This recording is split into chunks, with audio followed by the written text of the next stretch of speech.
Bienvenue dans la 3e saison d'Akiba Plat, le podcast 100% Occitanie pour cultiver le bien-être dans sa vie. Je m'appelle Audrey Boyer, je suis naturopathe, passionnée par l'humain et fondatrice de ce podcast. À travers des séances individuelles et des ateliers collectifs, j'accompagne chacun et chacune à transformer son hygiène de vie pour gagner en vitalité et en mieux-être au quotidien. Alimentation, mouvement, gestion du stress et des émotions, sommeil, rien n'est laissé au hasard. Chaque semaine, retrouvez ici dans ce podcast des épisodes en solo, des interviews de professionnels en Occitanie et des témoignages sur tous les sujets qui touchent au bien-être et à la santé au naturel. Bonne écoute! Pour continuer cette aventure et vous proposer toujours plus de contenu inspirant, votre soutien est très important. Je vous invite à noter le podcast et à me laisser un commentaire sur Apple Podcast. Merci pour votre soutien. Vous écoutez l'épisode 45 d'Akiba Plat Podcast et aujourd'hui on va parler repas de fête. Ça ne vous aura pas échappé, nous entrons dans la période des fêtes de fin d'année. Une période à la fois joyeuse, mais aussi stressante. On peut parfois avoir le sentiment que décembre est un vrai marathon. Entre les cadeaux de Noël pour la famille, et il ne suffit pas de les acheter, il faut déjà avoir les bonnes idées, le Secret Santa au boulot, les cadeaux pour la nounou ou la concierge, les spectacles des enfants, les dossiers à boucler au bureau, l'organisation des vacances, un jour chez mamie, un jour chez tonton, le repas du réveillon à préparer, la fatigue de la fin d'année à gérer, les maladies infantiles, rhumes, gastro et autres joyeusetés. Bref, pour beaucoup, décembre est un mois qui n'est absolument pas reposant. Notre corps, notre mental, nos émotions sont mises à rude épreuve. Et c'est là tout le paradoxe, alors même que c'est une période où notre énergie est plutôt basse et où on aurait besoin de plus s'écouter, de plus se reposer et de plus dormir. Il n'y a qu'à regarder la nature, et notamment les arbres, pour s'en apercevoir. En hiver, l'énergie des arbres n'est pas tournée vers l'extérieur, mais vers l'intérieur. Toute la sève est dans les racines, c'est pour ça que les feuilles sont tombées et que les branches sont nues. Donc, avec la frénésie des fêtes de fin d'année, on n'est pas du tout en phase avec l'énergie de la Terre, avec notre énergie. Et ça peut se ressentir sur notre vitalité si on ne s'écoute pas assez. Cet épisode est consacré aux repas de fête, qui font partie intégrante du marathon de décembre pour bon nombre d'entre nous. Et une question me vient en tête, comment survivre ? Comment survivre au repas de fête ? Comment éviter d'avoir le ventre lourd pendant 2 jours ? Comment éviter de s'énerver après une réflexion de tata Soso ? On va voir tout ça ensemble. Je vais vous partager mes conseils en naturopathie pour survivre au repas de fête. Et on commence tout de suite par des conseils pendant le repas. Pendant le repas de Noël, ce que j'ai envie de vous dire, c'est que on peut dire adieu à la frustration et aux prises de tête. C'est vraiment le moment de l'année pour manger ce qui nous fait plaisir, parce que notre santé, elle va pas se jouer sur 1 ou 2 repas par an, mais vraiment sur tout ce qu'on va faire au quotidien, sur notre hygiène de vie globale. Et il y a d'ailleurs une citation qui dit « Soyez attentifs à ce que vous mangez entre le Nouvel An et Noël, et non entre Noël et le Nouvel An ». Donc je vous laisse méditer là-dessus.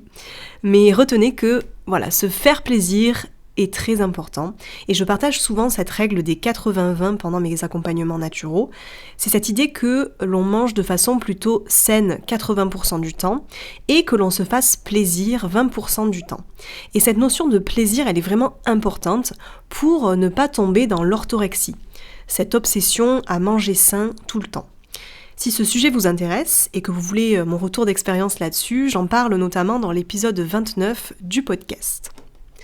Deuxième petit conseil, donc mis à part le fait de ne pas se prendre la tête sur ces jours de repas de fête et de manger ce qu'on a envie de manger, le deuxième conseil, ce serait d'écouter son corps et de ne pas se surcharger de nourriture. Puisque notre corps est bien fait, il va nous envoyer des signaux lorsque nous avons assez mangé. Et donc l'idée, c'est de rester attentif à ces signaux pour savoir s'arrêter avant le trop-plein, avant que notre estomac soit trop rempli et que du coup ça vienne impacter notre digestion derrière. Le troisième conseil pendant le repas, c'est de faire attention à sa mastication. Alors ça, vous le savez sans doute puisque j'en parle beaucoup, mais c'est pour la bonne cause. J'en ai parlé notamment longuement dans l'épisode 41 qui est intitulé 3 conseils pour améliorer sa digestion. Donc je vais pas revenir en détail là-dessus, mais je voulais rappeler l'importance de la mastication pour une bonne digestion puisque c'est vraiment la première étape de notre digestion. Elle se passe dans notre bouche quand on mastique et donc si cette étape n'est pas bien faite, si on rate cette première étape, alors toutes les autres étapes de notre digestion seront moins performantes. C'est vraiment ce qu'on appelle la loi du maillon faible. Donc l'idée c'est d'abuser de la mastication si on souhaite bien digérer son repas de fête, qui en plus a tendance à être plus chargé et plus riche que ce qu'on peut manger au quotidien. Et puis le dernier conseil, ce serait de boire de l'eau en dehors des repas. Alors pourquoi on entend souvent ce conseil, il faut boire entre les repas et pas boire de l'eau pendant les repas? Eh bien tout simplement parce que si on boit de l'eau pendant le repas, ça va diluer nos sucs digestifs qui sont là justement pour nous permettre de bien digérer. Donc l'idée c'est de boire de l'eau entre les repas pour éviter cette dilution de nos sucs digestifs et donc de mettre à mal notre digestion. Donc là aussi, pensez-y, essayez de boire de l'eau avant le repas ou après le repas et pas pendant le repas. On peut boire évidemment pendant le repas, mais on va pas se faire une carafe d'1 litre pendant le repas si on veut bien digérer. Donc ça c'était les petits conseils pendant le repas, mais qu'est-ce qu'on fait après le repas, une fois que la fête est finie et que les convives sont partis ou qu'on est rentré chez nous? On peut, juste après le repas, faire une marche digestive. Alors si c'est un repas le midi, ça peut être vraiment intéressant de bouger un peu, de prendre l'air et d'aller faire une petite marche après le repas. Ça va permettre de stimuler notre digestion et d'ailleurs les Chinois l'ont bien compris puisque un de leurs proverbes dit « Celui qui marche 100 pas après le repas vivra jusqu'à 99 ans ». Alors 100 pas, c'est vraiment pas grand-chose, donc ça vaut le coup d'essayer. Et cette habitude de marcher après le repas m'a d'ailleurs été confirmée par mon compagnon qui a vécu plusieurs mois en Chine pendant ses études supérieures. Il m'a dit que vraiment c'était une habitude en Chine d'aller marcher après son repas. Il y avait même dans le quartier, on voyait beaucoup de personnes qui marchaient après le repas justement pour stimuler leur digestion. Donc pensez-y, s'il fait beau notamment, ça peut être super agréable de sortir après le repas de Noël. On peut aussi, après le repas, se mettre une bouillotte sur le foie. Donc ça, c'est vraiment le petit plus pour aider son foie à bien fonctionner. On met une bouillotte bien chaude sur le foie. Alors si vous ne savez pas où se trouve le foie, il se trouve sous les côtes à droite. On met cette petite bouillotte chaude pendant 20 minutes. Pendant ce temps-là, on peut s'asseoir dans son canapé, bouquiner un peu, regarder la télé ou je ne sais quoi, ou même méditer. Et donc pendant 20 minutes, on a cette bouillotte chaude sur le foie. Le foie, c'est l'organe le plus chaud du corps, donc cette chaleur va l'aider vraiment à mieux fonctionner. Et en plus de ça, je trouve que c'est vraiment un petit moment hyper cocooning parce que voilà, on a cette chaleur qui vient nous réchauffer tout le corps. Donc vraiment à essayer après un repas de fête et pourquoi pas à ancrer un petit peu comme une habitude pendant l'automne et l'hiver pour aider son foie à bien fonctionner. Le troisième conseil dans cette catégorie après le repas, c'est tout ce qui est tisane digestive. Alors là, je vais parler notamment de la mélisse. Après l'apéro, les 2 entrées, les 3 plats, les 2 desserts, pourquoi ne pas prendre une petite tisane pour aider à bien digérer ? La tisane de mélisse, je l'aime bien parce qu'elle va calmer les spasmes digestifs, elle va aider le foie à sécréter de la bile et elle permet également de se détendre. Donc c'est vraiment la boisson parfaite après un repas du soir notamment pour mieux dormir. Et puis il y a aussi la décoction de gingembre qui est top pour la digestion. C'est simplement l'idée de faire bouillir quelques morceaux de gingembre frais, alors bio de préférence. On fait bouillir tout ça dans de l'eau pendant 5 à 10 minutes et on laisse infuser 10 minutes supplémentaires. On filtre et on peut boire ça après le repas. Le gingembre, ça va également aider à avoir une bonne digestion. C'est aussi le gingembre, ça aide aussi contre les nausées. Et puis, dernière info dans cette catégorie, après le repas, qu'est-ce qu'on peut faire si on sent qu'on a un peu trop mangé ? On peut prendre de l'élixir du suédois. Alors ça fait vraiment partie des remèdes de grand-mère. L'élixir du suédois, c'est un mélange de plantes qui ont été macérées dans de l'alcool. La recette, elle daterait du Moyen-Âge, voire même serait beaucoup plus ancienne. Mais c'est finalement Maria Treben, une herboriste autrichienne du XXe siècle, qui l'a popularisé. On y trouve des plantes telles que le séné, l'angélique, la myrrhe ou encore de la racine de rhubarbe. Et cet élixir, il a plusieurs vertus. anti-inflammatoire, dépuratif, tonifiant, mais ce qui nous intéresse ici, ce sont ses vertus digestives. Donc après un repas trop copieux, vous pouvez essayer de prendre 2 cuillères à café d'élixir dilué dans un verre d'eau. Donc on a vu ce qu'on peut faire pendant le repas pour favoriser une bonne digestion, on a vu ce qu'on peut faire après le repas également pour améliorer sa digestion, mais qu'est-ce qu'on peut faire le lendemain ? Alors le lendemain, après un repas de fête, si on n'a pas faim, l'idée c'est de ne pas se forcer à manger, donc soit on ne mange pas tant on ne ressent pas la faim, soit on prend un repas très léger, comme par exemple un bouillon de légumes. Et là, si vous n'avez pas d'inspiration, je vous conseille le livre de Jennifer Hart-Smith, qui vient de sortir un livre intitulé Bouillon bienfaisant, avec des dizaines de recettes. Et je vous mets le lien dans la description de cet épisode vers une de ces recettes gratuites que j'ai trouvées sur le site internet Hachette. Donc je vous mets ça en description de l'épisode si vous avez besoin d'inspiration pour réaliser des bouillons bienfaisants pendant cette période de fête et pendant tout l'hiver globalement. Au-delà de la digestion du repas en tant que tel, qui demande d'ailleurs de ne pas être stressé pour que ce soit optimal, et là je vous renvoie à l'épisode 41 du podcast si vous voulez comprendre le lien entre stress et digestion, il y a aussi parfois d'autres choses à digérer pendant les repas de fête, comme des tensions au sein de la famille, au sein des convives, des remarques un petit peu déplacées, etc. Tout ça, ça peut créer des climats où on se sent un petit peu tendu. Alors, je voulais aussi parler de ça parce que c'est vrai que quand je parle de survivre au repas de fête, on peut évidemment penser au côté, avoir trop mangé, sentir un petit peu mal, etc. Mais il y a aussi le climat, en fait, de ces repas de fête où on se retrouve peut-être en famille, entre amis ou avec des personnes qu'on n'a pas vues depuis longtemps. Et il peut y avoir peut-être des tensions, même si, de façon générale, j'ose espérer quand même que ça se passe bien, mais on peut, percevoir parfois peut-être des tensions. Donc, qu'est-ce qu'on fait dans ces moments-là ? Qu'est-ce qu'on fait pour passer tout de même un bon moment ? Je vais vous donner des outils que j'utilise, que j'ai dans ma boîte à outils Naturo et qui pourront peut-être vous servir dans ces moments-là. Le premier outil qui est très intéressant, c'est une pratique qui ne coûte rien et qui pourtant est tellement efficace. Et là, je parle évidemment de la respiration. Alors, il suffit de se concentrer sur sa respiration et de pratiquer ce qu'on appelle une respiration ventrale, par exemple.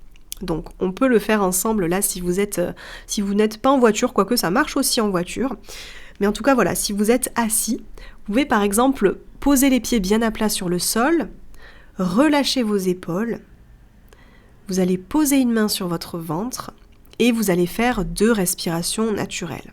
Sans chercher à modifier quoi que ce soit, vous allez prendre une grande inspiration, une grande expiration, et on va refaire ça une fois encore. Voilà, et puis à la prochaine inspiration, vous allez imaginer que vous avez sous votre main un petit ballon qui se gonfle. Donc quand vous allez inspirer par le nez, vous allez imaginer que sous votre main, il y a un petit ballon qui se gonfle, et donc votre main va être un peu repoussée par ce ballon. Et à l'expiration, vous allez imaginer que ce ballon va se dégonfler, et donc votre ventre va rentrer un petit peu. Ça, c'est ce qu'on appelle la respiration ventrale. L'idée, c'est de ramener dans le ventre l'inspire et l'expire. Et vous pouvez pratiquer cette respiration ventrale pendant quelques minutes. Donc ça, c'est la première chose que vous pouvez faire. On peut faire ça même au milieu du repas, sans que qui que ce soit ne remarque qu'on est en train de faire de la respiration ventrale, donc c'est plutôt pas mal. Et le fait de se recentrer sur sa respiration, ça nous permet de revenir à nous, à nos sensations, et d'être de suite beaucoup plus détendu. La deuxième chose que l'on peut mettre en place, c'est ce qu'on appelle l'ancrage. Dans les moments difficiles, comme je vous disais là avec la respiration, l'idée c'est de revenir à soi et à son corps. Et pour ça, on peut faire de l'ancrage, alors sans forcément faire de la respiration ventrale comme je viens de l'expliquer, mais l'ancrage c'est un peu plus facile entre guillemets. C'est vraiment cette idée de, je suis assis, je me concentre sur la sensation de mes pieds sur le sol. Donc j'essaye de ressentir le contact du sol au niveau de mes pieds. Et ça peut être quelque chose de très discret, il n'y a pas besoin de quitter la pièce par exemple pour ça. Par exemple, vous avez une remarque un petit peu déplacée d'une personne ou quelque chose qui ne vous plaît pas, et bien hop, plutôt que d'être direct dans le mental de qu'est-ce que je vais répondre à cette personne, etc., qui est en train un petit peu j'ai l'impression qu'elle est en train un peu de m'attaquer, hop, je reviens dans mon corps, dans mes sensations, quelle est la sensation de mes pieds sur le sol, et de suite, ça me fait un petit sas de décompression. On peut ensuite scanner tout son corps comme ça, si on a un peu plus de temps, voilà, je ressens les sensations au niveau de mes pieds, puis je monte au niveau des jambes, est-ce qu'il y a des tensions, est-ce qu'il y a des tensions au niveau de mon ventre, est-ce qu'il y a des tensions au niveau de mes épaules, etc. Donc on peut faire comme ça un petit scan corporel.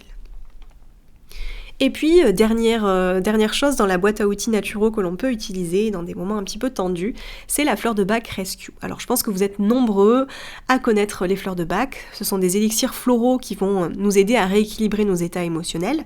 Il existe 38 fleurs de Bach et chacune permet de rééquilibrer un état émotionnel particulier. Par exemple, la fleur de Bach Impatience, pour les moments où l'on est impatient, où l'on manque de tolérance envers soi-même, envers les autres ou envers la vie. Ou encore la fleur de Bach Star of Bethlehem, qui est utile pour toutes les situations de deuil ou de séparation. Mais là, ce que je voulais vous conseiller notamment, c'est la fleur de Bach Rescue. Alors Rescue, c'est un mélange de 5 fleurs qui va être vraiment dans les moments un peu d'urgence, où on se sent un petit peu stressé, un peu dépassé par une situation. On peut avoir ce petit flacon de fleur de Bach Rescue et prendre quelques gouttes sous la langue, alors avant un événement important ou pendant un moment où on sent qu'on a un petit peu le stress qui monte.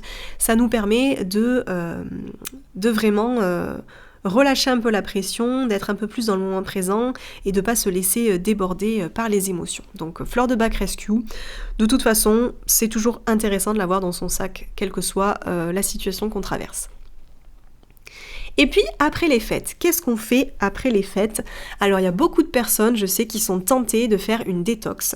De se dire, bon ben voilà, j'ai trop mangé pendant les fêtes, j'ai pris 1 kilo, c'est horrible, je vais faire une détox parce que, je pense que ça va me faire du bien.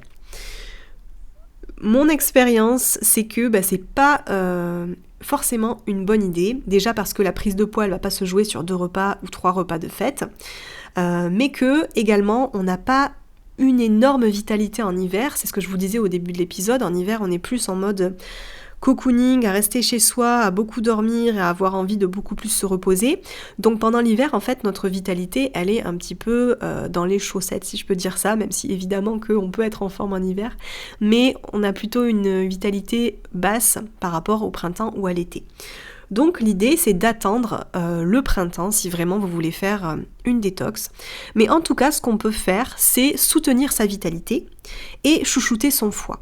Et là, on n'hésite pas à aller voir son ou sa naturopathe préférée pour faire un bilan, pour justement voir si on a une vitalité suffisante pour faire une détox au printemps, mais aussi pour voir quels produits, quels compléments ou quels aliments seraient intéressants à ajouter dans notre alimentation, dans notre quotidien, pour soutenir notre vitalité et chouchouter notre foie en ce moment. On arrive à la fin de cet épisode que j'ai souhaité assez court, puisque c'est un petit peu le rush des fêtes, comme je le disais en introduction, donc on n'a pas forcément envie de passer une demi-heure à écouter un épisode de podcast. Donc voilà, j'espère que cet épisode assez court vous aura plu, qu'il vous aura donné des pistes pour survivre au repas de fête cette année. Je vous invite à me dire sur Instagram si les repas de fête sont des moments que vous redoutez ou pas, et quel est le conseil qui vous a le plus marqué et que vous allez mettre en place cette année. Est-ce que ça sera la marche digestive, la tisane de mélisse, la respiration ventrale? Venez partager ça avec moi sur mon compte Instagram, donc nature natur-8 Audrey, sur Instagram et sur Facebook.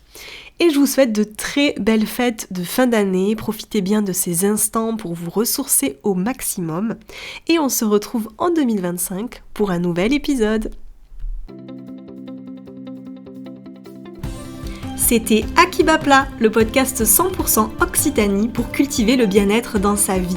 Si vous avez aimé cet épisode, n'hésitez pas à le partager autour de vous et à lui mettre une note sur votre plateforme d'écoute préférée. Cela permet de faire découvrir le podcast au plus grand nombre et de soutenir mon travail. Merci infiniment.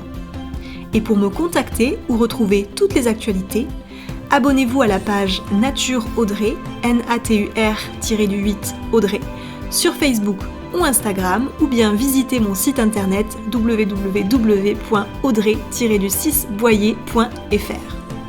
On se retrouve la semaine prochaine pour un nouvel épisode, et en attendant, prenez soin de vous.